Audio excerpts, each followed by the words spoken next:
G'day ladies and gentlemen, welcome back to the channel. I'm of course Galflus, and today we're going to be taking a look at the Bilgewater Champions. Still in Runeterra, we are going to be doing a how to build video today, and we are going to be talking about all Bilgewater Champions currently in POC. Now initially I wanted to put this video out on a Monday, or it should be on a Sunday for those of you who are in the American time zone or potentially in a similar time zone to that.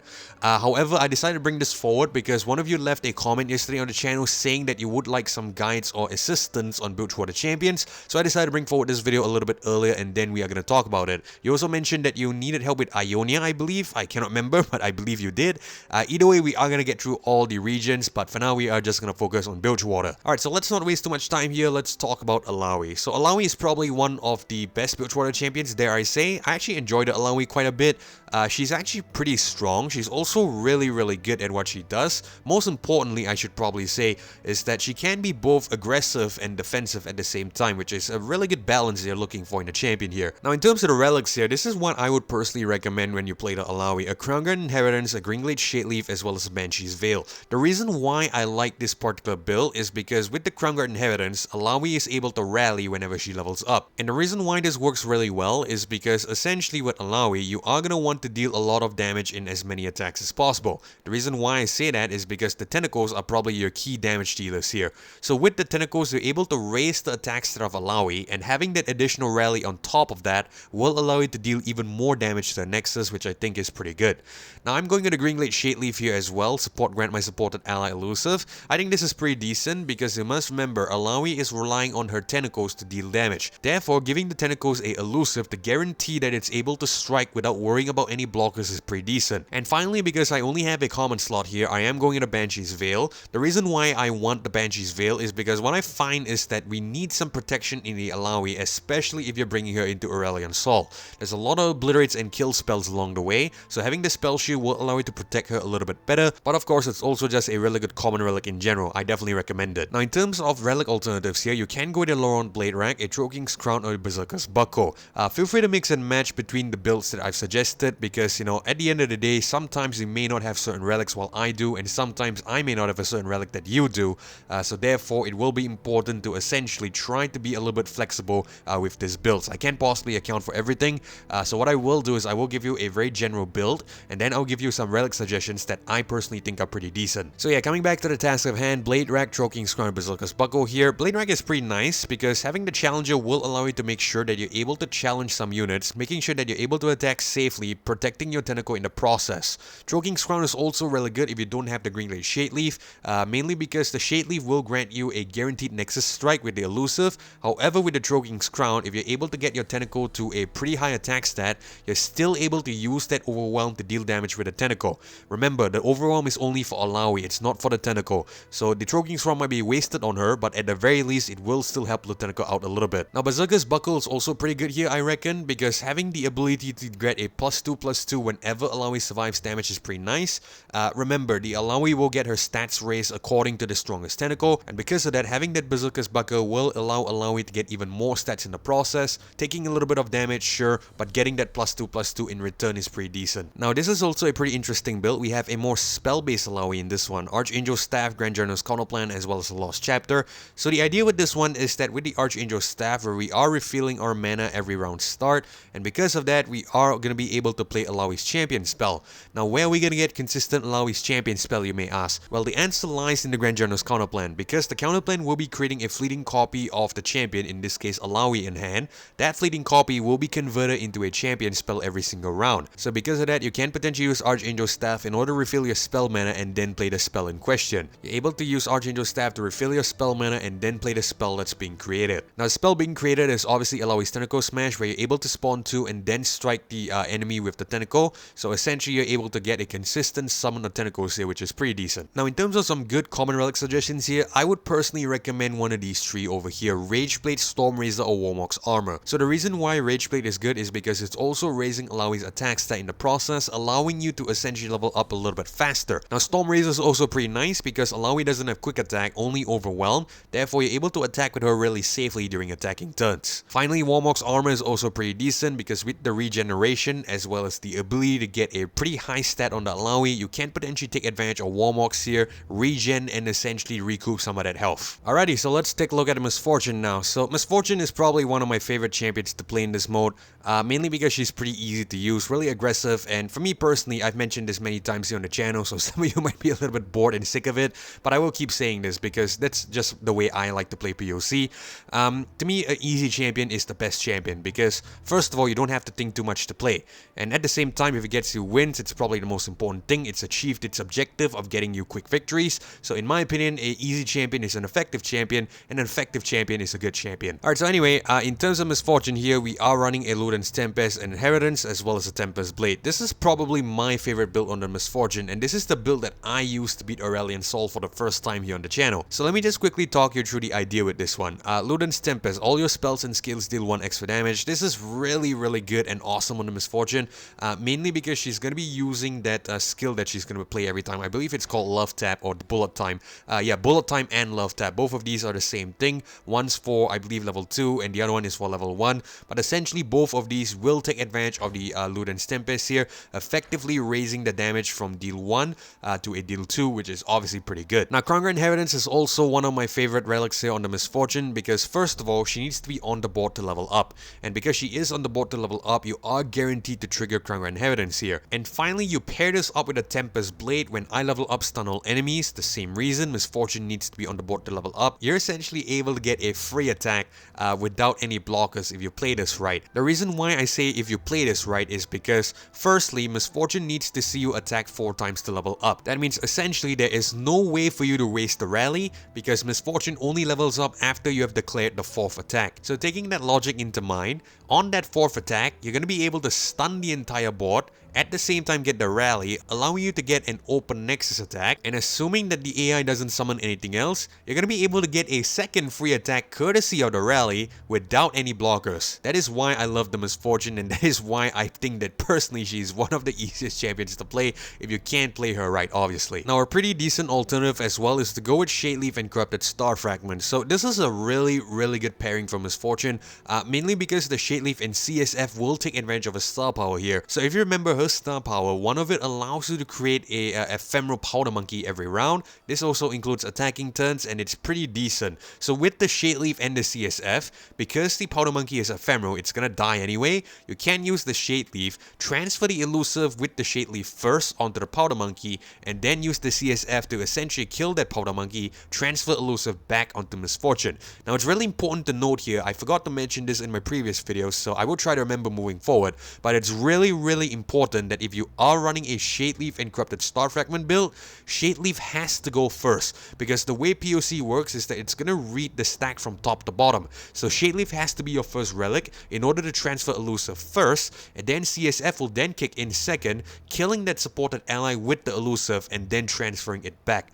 Bear that in mind, that's really important. Now, the other suggestion that I would personally recommend is probably Choking's Crown. Unless if Overwhelm is actually pretty decent because you're able to clear the board, assuming you're able to do so with Misfortune's Love Tap or Bullet Time, you're able to get a free Nexus allowing you to deal direct damage without any blockers. That's definitely really good. Now, some common relic suggestions that I would recommend here are probably Ginsu's Rage Blade, a Soul Spear or Storm Razor, and potentially even an Armadillo Shell. Now, let's talk about Ginsu's Rage Blade first. So attack grant me +1/+1 is pretty nice on Misfortune.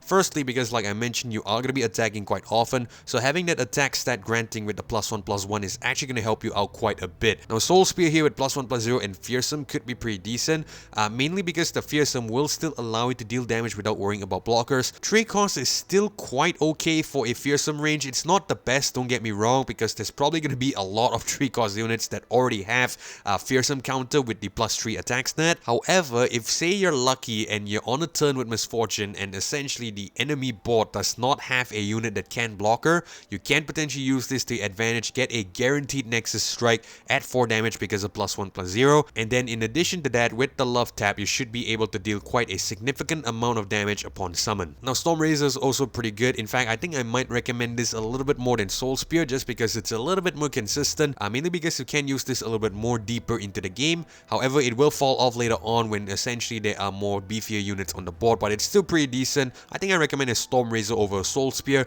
but either one works. Now Armadillo Shell is also pretty decent here with a +0/+1 and tough. You must remember Misfortune is a pretty weak unit. She's only a 3 health unit, which means she is really weak to a lot of Piltover and Zone kill spells. So therefore you might want to beef her up a little bit on that front, giving her an extra stat buff as well as the tough just to mitigate some of that damage. Now finally, I forgot to mention this as well, but Banshee's Veil is always a really solid option in terms of spell shield. The reason why this works is because, again, as I mentioned, there is a lot of things that can kill the Misfortune. The Piltover spells like I mentioned earlier. In addition to that, the Obliterates from Aurelion, Sol and Targon decks. I believe the kill spells from Shadow Isles decks, and also at the same time there is the potential of culling strikes from Noxian decks. Therefore, I think it's important that you have spell shield in order to make sure Misfortune is able to protect herself and not die as easily. Alright, so let's take a look at Tahm Kench now. So for Tahm Kench here, unfortunately I haven't really played him too often. I just didn't really have the time. There's been a lot of stuff going on in life, work and stuff like that, so I didn't really have the time unfortunately, so I apologize about that.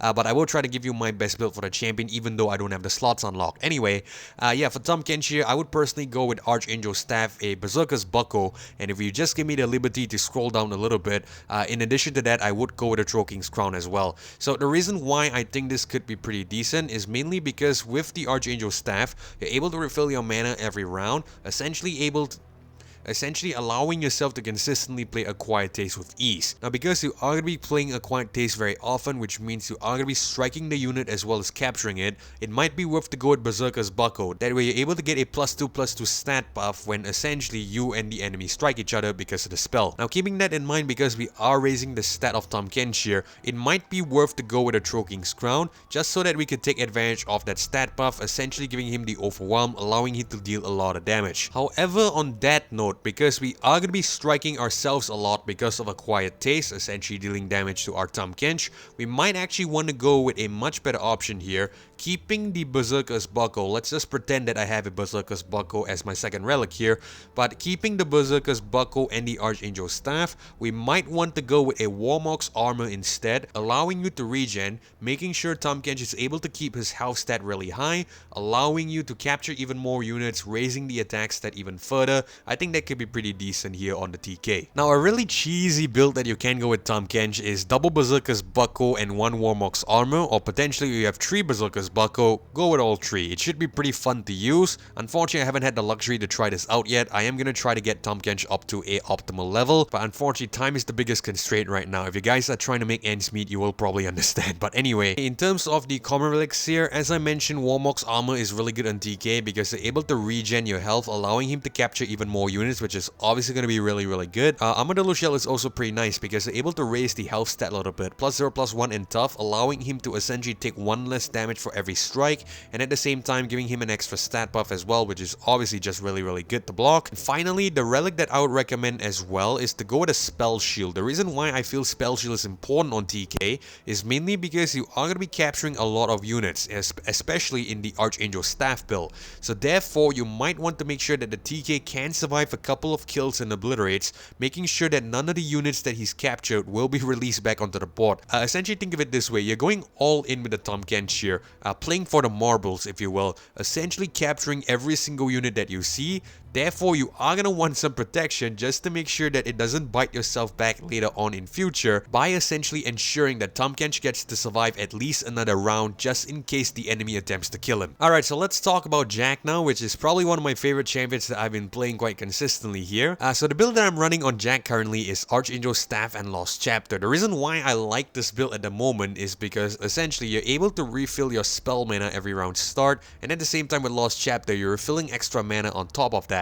Because of all this mana refills, you might be able to level him up a little bit faster. That way I think he's probably going to function a little better. I haven't really thought about any other good builds on the Jack yet, but so far this seems to work for me, so I like it. Now I reckon a more defensive build that you can consider on the Jack here is probably Berserker's Buckle and Armadillo Shell. The reason why I say this is a more defensive build is because if you have the Jack at a certain star level, you should have access to a fleeting prize fight every single round. Now with the prize fight, it ensures that you're not able to drop below 1 health, and because of that, you're gonna abuse that particular power, using Berserker's Buckle to essentially grant Jack a infinite stat buff, making sure that he's gonna consistently get a +2/+2 whenever you play that spell, effectively beefing him up, allowing him to strike for even more damage on the attacking turn. Armadillo Shell, for the same reason as the Tahm Kench, is there just to mitigate some of that extra damage, making sure that he takes one less and at the same time getting an extra stat buff in terms of his health. Now in terms of some relic alternatives here, I would probably go with a Corrupted Star Fragment or Rigo's Lantern.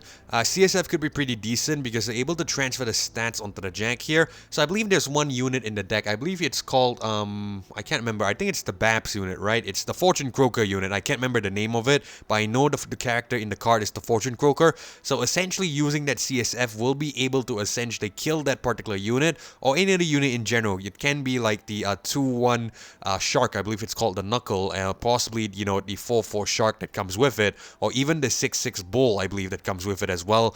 You can potentially use the CSF to kill any of that, transfer the stats onto the Jack, allow him to strike for even more damage, and because you have Brash here, assuming that none of the enemy has a health stat of 3 or higher, you should be able to deal direct damage to Nexus, which is obviously really good. Now, two other common relics that I might recommend here is probably Ravenous Hydra, which is a little bit interesting, I'll get to that in a second, as well as Storm Razor. So Storm Razor is pretty straightforward because it's quick attack, it will make sure that Jack is able to attack safely, especially on a attacking turn where he cannot take advantage of Brash. What I'm saying here is that if none of the units have a health stat of 3 or lower, however Jack is able to kill all of them, you can use the Storm Razor here just to make sure that he's able to attack safely. Now Ravenous Hydra could be a pretty interesting choice here. So the reason why I recommend this is because it's going to be able to deal 1 to all enemies upon summon.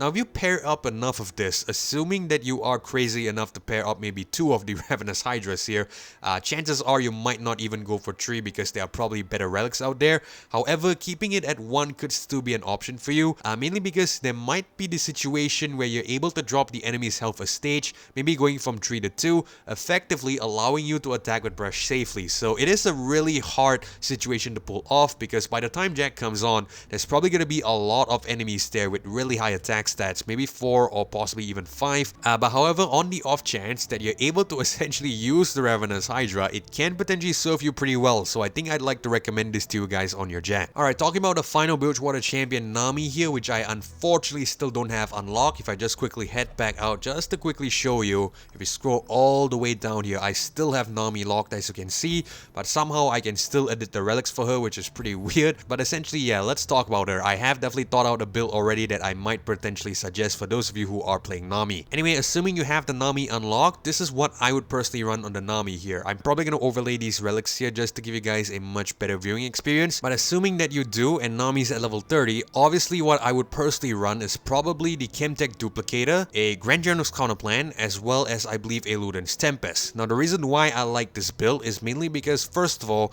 Chemtech Duplicator will copy whatever spell that you play. So if you're able to play Nami's Ebb or something, I believe that would deal damage, you can potentially duplicate that pretty easily with the Chemtech Dupe. Now Grand General's Counterplan. Grand General's Counterplan is a no-brainer pick in my opinion, mainly because they're able to use that to essentially consistently play spells almost every single round. Now if you couple that as well as the Chemtech Duplicator with Nami's ability here, essentially granting +1/+0 to the weakest ally whenever you play a spell, that's a lot of stat buffs, which is pretty insane in my opinion. And finally, I'm recommending Luden's Tempest because again, Nami's spell will deal damage randomly to, I believe, the enemy as well as the Nexus. In fact, we can definitely check that out. Let's quickly head back out, head into the starting deck here, just to be sure. I believe it will deal damage because of the Ebb and Flow, and potentially Nami's Ebb or Nami's Flow as well. So all these spells will deal damage randomly to an enemy or the enemy Nexus. Therefore, having the Luden's Tempest on hand will allow you to ensure that you're able to get an extra damage buff on these spells.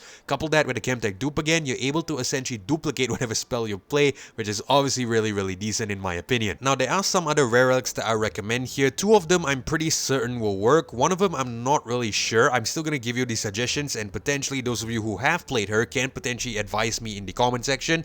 But anyway, in terms of the other 3 rare relics that I think could be pretty decent are probably Troking's Crown, Hymn of Valor, as well as Arcane Comet. So Troking's Crown is because essentially you are gonna be able to get a +1/+0 on every other ally because of Nami's effect here. So having the overwhelm will still allow you to play a little bit more aggressively, allow you to attack, and essentially deal damage to the Nexus. Now, Hymn of Valor is something that I reckon could be pretty decent as well, mainly because they're able to create a redouble valor for one turn, allowing you to effectively double up on the attack and health stat of the Nami or any other card that you think is probably going to be important. Now, finally, the relic, which I'm not really sure will work, but I reckon it should, is probably the Arcane Comet. Create a fleeting Falling Comet in hand. I do recognize that the Falling Comet here is a 6-cost spell, as you can see, but if you're able to play this, you should be able to take advantage of Nami's entire kit.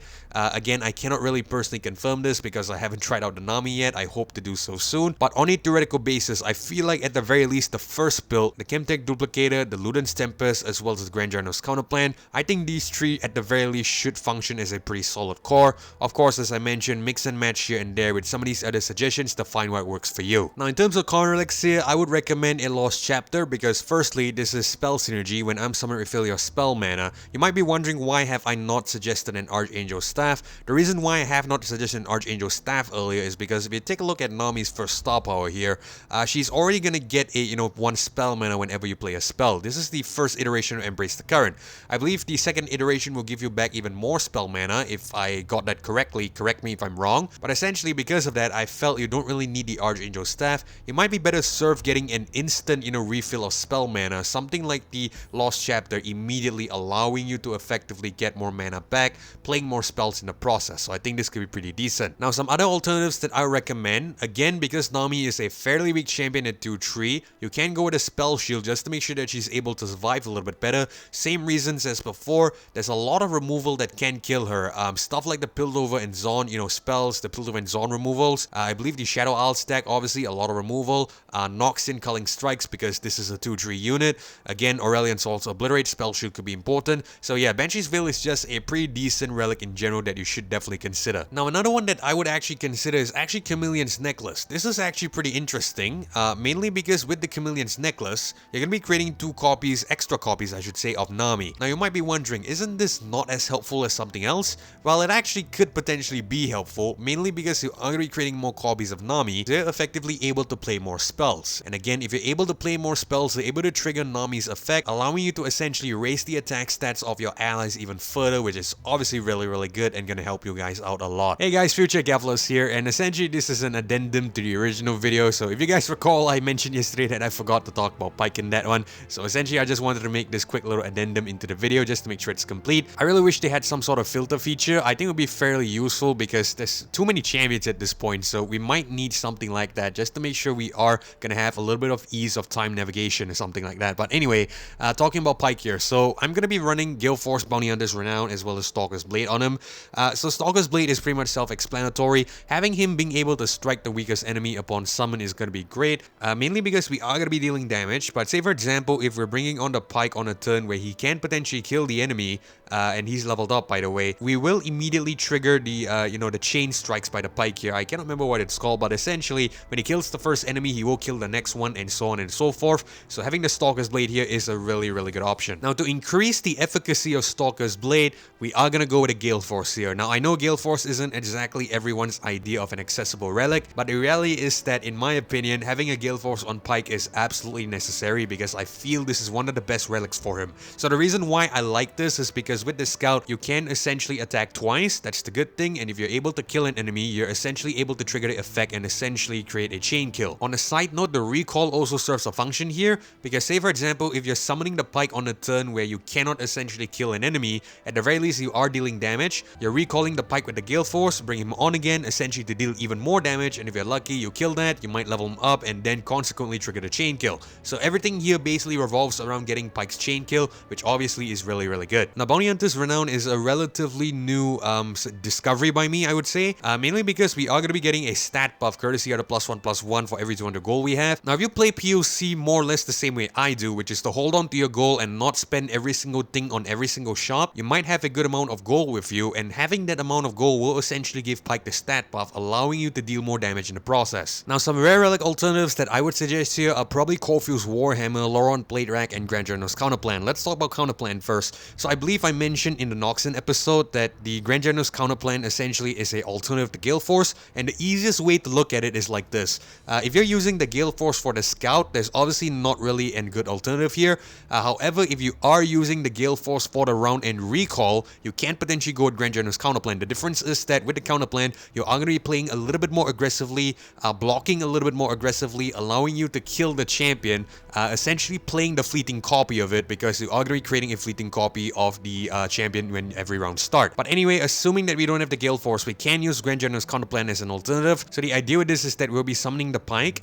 The first Pyke will strike because of Stalker's Blade. We will be sacrificing the Pyke on the second turn, not the first turn, because, you know, counterplan needs to essentially proc on the next turn. So on the next turn, we are going to be sacrificing the Pyke and then bringing on the fleeting copy of that Pyke, essentially getting the Stalker's Blade strike again. So I hope you guys can see that. It's basically like a pseudo Gale Force, not exactly the same function, but, you know, operates in a similar manner. Now on top of that, like I mentioned, a Laurent Blade rank is also pretty decent. Let me just bring back Caulfield's Warhammer in the meantime. But yeah, Laurent's Blade rank is also pretty decent, because having the Challenger will allow you to essentially, you know, challenge units effectively, allowing the Pyke to strike, you know, weaker units, allowing him to get the kill potentially, and then proccing the, you know, chain kill and then killing every single unit on the board. So I think it could be pretty decent. In fact, this was what I used before going with Bounty Hunter's Renown. In fact, this is something that I would still possibly consider using. I'm not really sold on Bounty Hunter's Renown yet, but I think Laurent Blade rank could be a good stand-in if you don't have that particular relic. Now finally, I'm suggesting Caulfield's Warhammer here, and if those of you are familiar with my channel, I've mentioned that this was probably one of the worst relics in the game, in the relic tier list that I made. The reason why I say so is because you can potentially get the same effect, a +2 stat buff from an item in the adventure. However, in the case of the Pyke, the Caulfield's Warhammer could actually be pretty decent, because you might want to immediately get that stat buff, raising him from a 1-3 with the +2/+1, he becomes a 3-4 instead, which is obviously really good. So yeah, basically this is really good from the get-go, mainly because you get the stat buff, but it will fall off later on when you get, you know, more relics and stuff like that along the way in the adventure. But essentially, yeah, this is like a immediate power spike for those of you who needs it. It's not entirely useless because you will still get the stat buff, you know, throughout the adventure, but I think you can definitely use better relics here compared to the Caulfield's Warhammer. Now in terms of some common relic suggestions here, I would suggest Ginsu's Rage Blade, Grand Duelist's Blade, or even Banshee's Veil.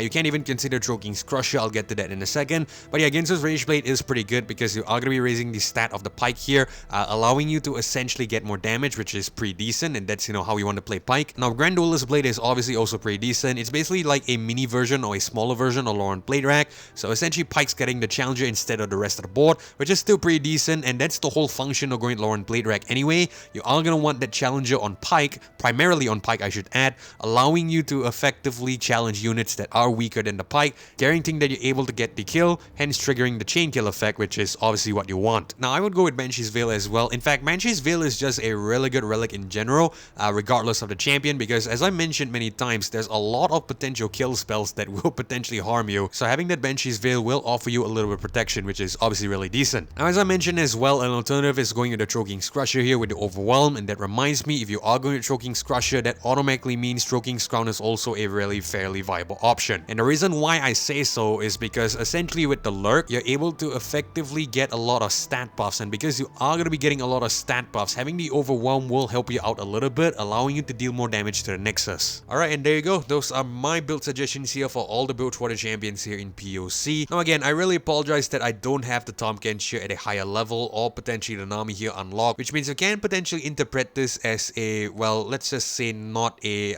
reinforced opinion, but I still stand by what I said, because, you know, even though I haven't personally played these champions, taking a look at their star powers as well as what I imagine they would feel like, I believe these relics should be pretty good for them. So definitely I feel what I just delivered to you is still quite spot on. However, as always, I never claim to be 100% correct, so if by any shape or form what I've just mentioned was wrong, definitely leave me your suggestions down in the comment section down below and potentially enlighten me on the topic. But either way, we are gonna end things here, so I hope you guys found this video thought-provoking and helpful, and if you did, consider leaving a like as well as subscribing to the channel. I really do appreciate support, but most importantly, it's so that you don't miss future episodes or uploads of Legends of Runeterra or Path of Champions content just like this one. Either way, thank you guys so much for watching as well as joining me on this episode. This is Keflo signing off. Hopefully I catch you guys in the next one. Goodbye.